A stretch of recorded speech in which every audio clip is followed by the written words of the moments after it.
Welcome back everyone to yet another Forest preview, and this time it is Brentford away from home. Quite a good season for both teams, Brentford and Forest both in the playoffs. We're fourth, they're actually fifth, and they were above us briefly the other day. I'm quite surprised they're actually doing quite as well as they are doing, but at the same time, I'm not surprised as well because we all knew that Brentford had quality. When they lost Neil Maupay to Brighton, I feared the worst for them. I thought they could not struggle, but I put them 11th in my predictions, but they proved me wrong. Ollie Watkins has got 18 goals this season. I didn't even realise it was that many, so he is vital to them and someone we need to keep an eye out for. As for the last few games, there are actually 3 games unbeaten in the league, but they did recently lose to Millwall, which is a little bit of a concern. They drew Huddersfield recently in the league, which is quite poor as well, so maybe that's a bit of hope for us. And the fact we're going away from home to a promotion rival, I feel this is a perfect opportunity for us to prove how good we are. Brentford, of course, played Leicester in the League Cup at the weekend. We didn't play a cup game because we got knocked out by Chelsea, of course, so we had the extra day's rest, or extra few days rest, in fact. But as for Forest, our recent form is good. 6 games unbeaten. However, though, 2 of those games we did not win, and both of them we should have won, but because we're Forest, we threw it away. And it seems, in all but identical circumstances in ways, apart from the actual timing of the goals, it was basically the same. Just forget playing the first 80 minutes of a game against Reading. There's no point. Yet again, there was 2 goals in the final 10 minutes of the game. This time, luckily, it wasn't in the 95th and 96th minute, like 20 seconds later. But still, in the 80th minute and 83rd minute, I think at the end of the day, it was a fair result, really, for Forest. But we should have won that game, and really we needed to be winning that game, a game like that. But this period coming up for Forest is, in ways, season defining. In ways, I feel we have Brentford, Birmingham not so much, but still that's a tough game away from home. They're not doing too well, but we lost there last season, so we should really be on our guard. We have Leeds at home. That's the next home game. That is going to be a massive test of our ability. I know that Leeds, they can be Leeds sometimes and slip up, and I absolutely battered them in the Forest career mode the other day, so yeah, that was good. But still, Leeds is going to be tough, and we have quite a good record against Leeds at home. And just in general right now, we tend to have a draw or even win. We won at home last season 4-2. But as for this game, I think Brentford, they definitely could win this, but I think Forest, minimum a draw, I feel we should get. And I would be happy with a point in this case, but I feel that if we want to get promoted, we need to prove a point and go one further than that and win a game like this. But as for our transfer news, it's not really been that active. I thought it would be, but no, we're linked with about 10 million players.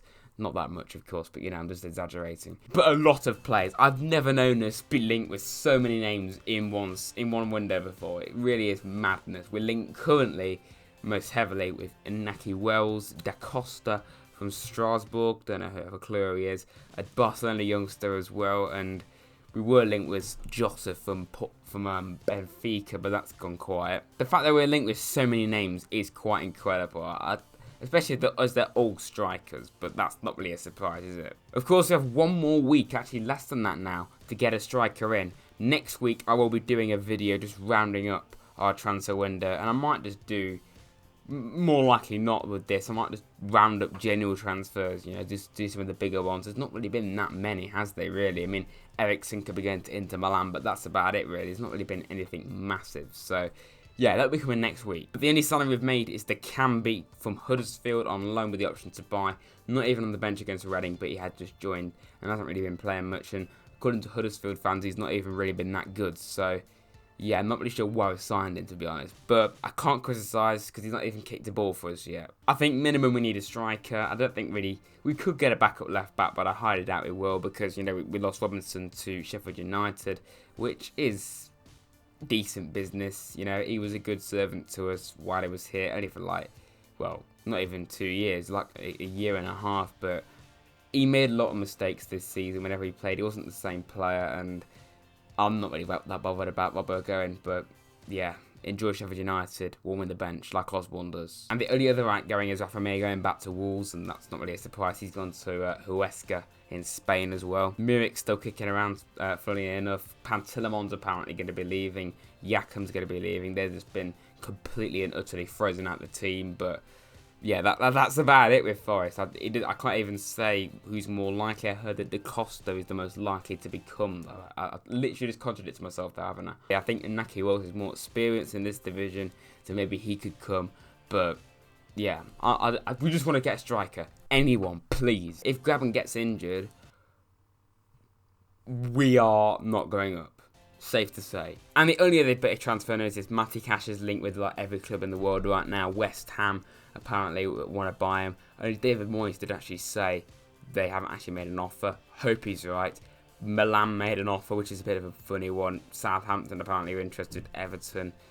We can't sell Cash. If we want to get promoted, we cannot sell Cash. If we do, we are stupid. But luckily, Lamucci said himself, no way, he's not going anywhere. So I do hope he's telling the truth. But that's my team. Standard, really. Samba in goal, Ribeiro, Wall, Figueiredo, Cash at right back. And then Sambaso, Ben Watson in midfield, along with Lolly on the right.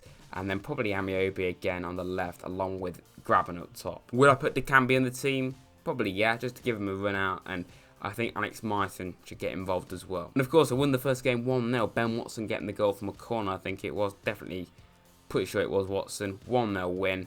That's fantastic. So we can do it, surely, at Griffin Park, but it will be a tough game on Tuesday. That is it for yet another preview to Forest. Let me know in the comments, how can I improve these previews? How can I make it more engaging for you and more interesting, and just in general, how can it be improved? Because I want to improve them, obviously. Another Forest career mode video coming out on Wednesday, Friday and Sunday as per usual. We're really getting deep into the career mode now, and we're looking very good, of course. Go and check it out if you've not seen it. But until next time, like and subscribe to Reds Gaming, and I'll see you later.